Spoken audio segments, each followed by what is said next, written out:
Hi guys, and welcome back to the channel. New day, new bike. Today we are gonna test ride this new 2025 BMW F900 XR.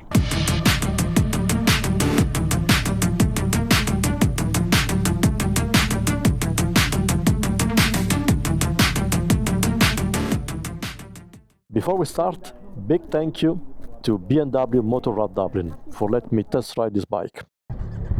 So guys, this is going to be a guided test ride, so we are in a group with 9 more riders. Now the first thing I noticed after turning the engine on is that the bike wants to roll. So when you let the clutch out, no need to twist the throttle, the bike wants to go. Alright, let's go. If you guys are into motorbikes, please consider subscribing to the channel and smash that bell button to get notifications about the next test rides and adventures. Thank you, and let's move on.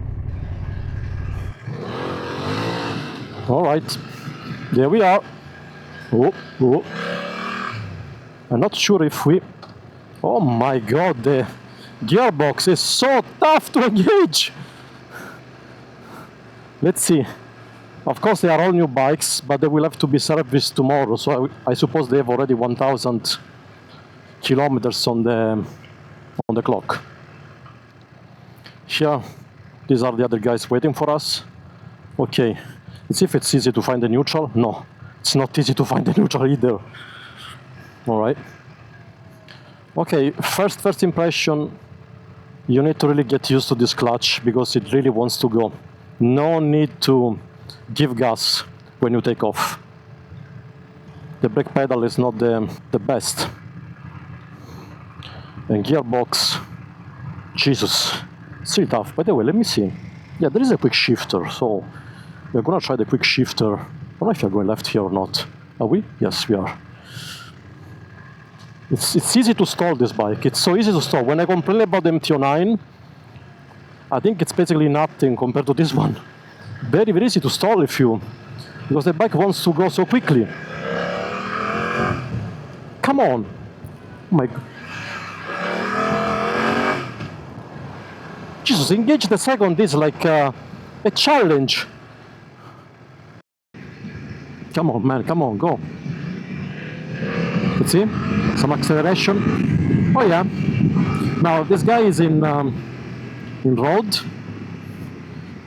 Yes, it's fast enough, torque enough, not explosive. Let's see if we can try the dynamic because I'm really sick of this. Dynamic, okay, this is dynamic. I want to see the difference, so...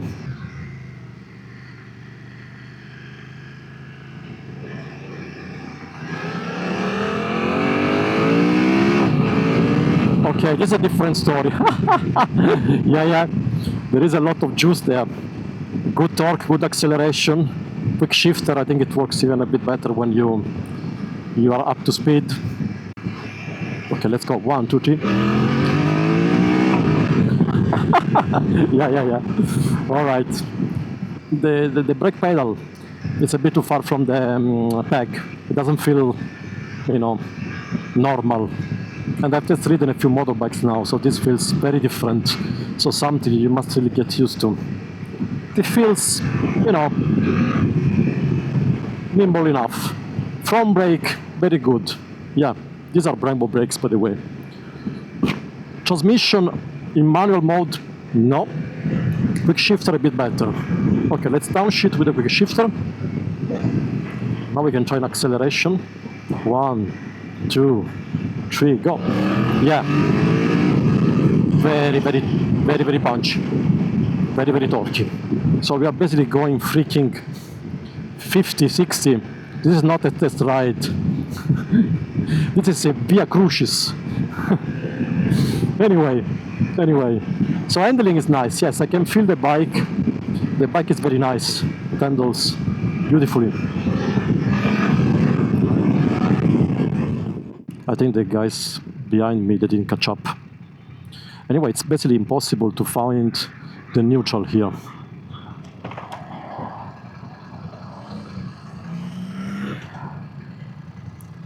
Let me try now that I have some time. The guy's going back. Okay, neutrals. Okay, so you have to be very gentle. on the pedal. Very, very gentle to find the neutral. That's fine. Let's talk a bit about the ergonomics here while we have some time, while we are waiting for the guys to catch up. Handlebars are very, very wide. The bike is comfortable. Again, this is just 20 minutes on the saddle. Actually, probably less than 20 minutes, probably only 10 minutes. The indicators, not the best. They're a bit weird. They work, just difficult. Looks it's a bit difficult to find. It's probably a bit too far, you see, from your hand. So you really need to move your hand a bit too much to reach. The color is stunning. This blue and white. I'm not gonna play with the dashboard because I don't wanna mess up. The only thing that I care about is the mode, which is in dynamic. That's the maximum we can get. Then there is, I think, also Dynamic Pro where you can tweak the ABS, the traction control, and whatever, but the engine response is basically the same. So Dynamic is the most powerful anyway. You see it says 19 degrees outside, fuel gauge, neutral. It's actually a very clean dashboard. I really love it. Even the way this kind of fancy design for the RPM, kilometers per hour, so the speed. It's very simple. No, really well done and very big. Okay, turn it off. Mirrors are, I think, pretty good. Yeah, mirrors are definitely better than my MT09. I don't know why, but do they look great? Not sure, but they're fine, and you know, they look fine. Come on. And the visibility is very good, so you see guys started like turning off their motorbikes as well. I hope nothing bad happened, but you see, that's exactly what I was telling you. It's not a great idea to go for this kind of rides with so many people. This should be something for a group of 3 people maximum. 3 plus the guide. That's what I would say. No more than that. Hello. Do you mind if I just sit on it? Oh, go ahead. No problem.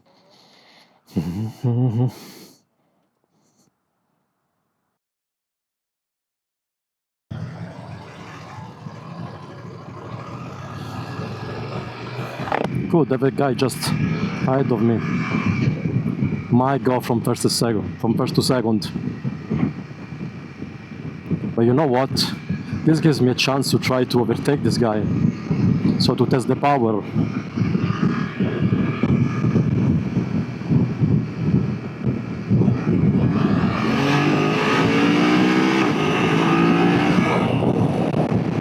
Yes. The buff thing is crazy, by the way.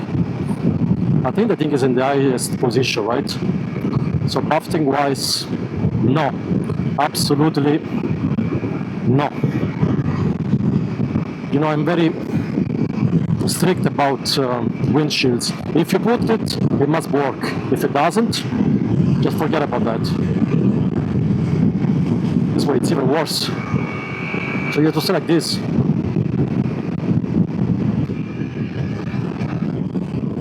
Come on, dynamic. Let's see dynamic. Go down to 3rd gear. 1, 2, go. Yeah. Yeah, why not? Why not? Oh, a nice truck. Yeah, nice one. Boom!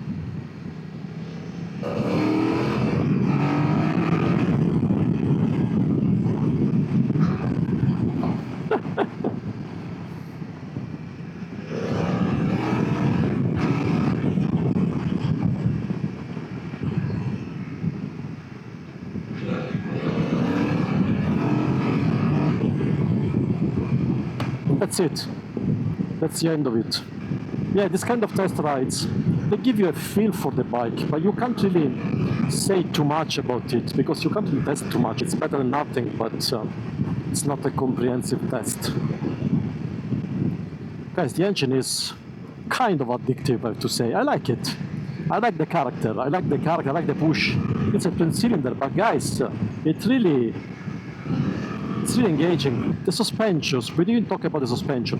They absorb very well the bumps. So it's quite a comfortable ride. At least compared to my MT09, it's way more of a comfortable ride. But yeah, it's a pleasant place to be. Alright guys, let's try to wrap up this test ride. Clearly, as you've seen, this wasn't an exhaustive test, so these are just my hot takes on the bike. Let's try to score its key elements. So let's start with the good. Engine, 8.5 out of 10. It's punchy, powerful, the torque is well spread across the rev range. Probably the best twin cylinder I've ever ridden. It's incredibly refined with minimal vibrations even at low speeds. So well done, engine is really good. Second, electronics. Again, in my opinion, 9 out of 10. You got the 6-axis IMU for riding modes. One of them is fully customizable. Cornering ABS, adjustable traction control. I mean, it's a top-tier package, honestly. Throttle response, 7.5 out of 10. It is generally smooth and it feels very connected to the engine, but a bit too sharp when taking off in first gear. The bike rolls forward a bit aggressively when you release the clutch. It's something I've never noticed in any other bike I've tested ridden, honestly. But you know, you just need to get used to it. Just a bit unusual. Suspension, 8.5 out of 10, I would say. It absorbs bumps beautifully for a very comfortable ride. It comes with electronic suspension adjustment. Of course, I can't give you more details about this because I didn't have any chance to test anything. So I just left the bike the way I found it. Ergonomics, 8 out of 10.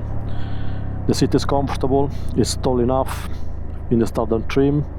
There is plenty of legroom, no cramping, and I think it's ideal for long distances, no problem. Brakes, I give 8.5 again.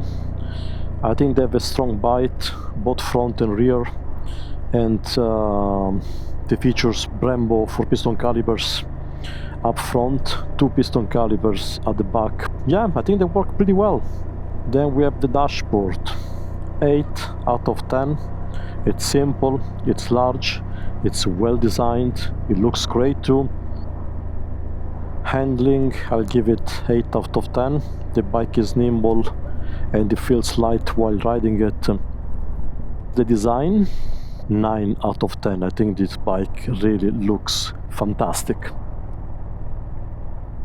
So let's move to the not so good things. Transmission is the first one. I'll give it 7 out of 10. It's not the smoothest, ignoring the first to second gear issue on this specific bike. It reminds me of the Triumph Tiger 800. If you're interested, check the link at the top of the screen. That's my review about the bike. Quick shifter, 7/7.5 out of 10. It's functional, but underwhelming compared to the Yamaha's 4th generation system. You really see and notice the difference. Again, this is at the top of the screen you find the review, my review of the Tracer 9 GT, and you'll see by yourself the difference and what I mean. Windshield, 5 out of 10 to be generous. It's easy to adjust on the fly, but man, the buffeting is terrible in both positions. I would recommend removing it or going aftermarket. Again, Yamaha's Tracer 9 GT does this far, did I say far? Far better. So again, go back to my review about the Tracer 9 and have a look yourself. So the final score is, I don't know, I will put it here on the screen somewhere. So I hope this quick take helps. If you can, test ride one yourself. Of course, that's always my recommendation. Let me know your thoughts in the comments below. Drop a like if you enjoyed it. Subscribe and hit the bell button for more test rides and adventures. Until next time, ride safe and most importantly, have fun. Thank you again for watching, guys, and bye bye.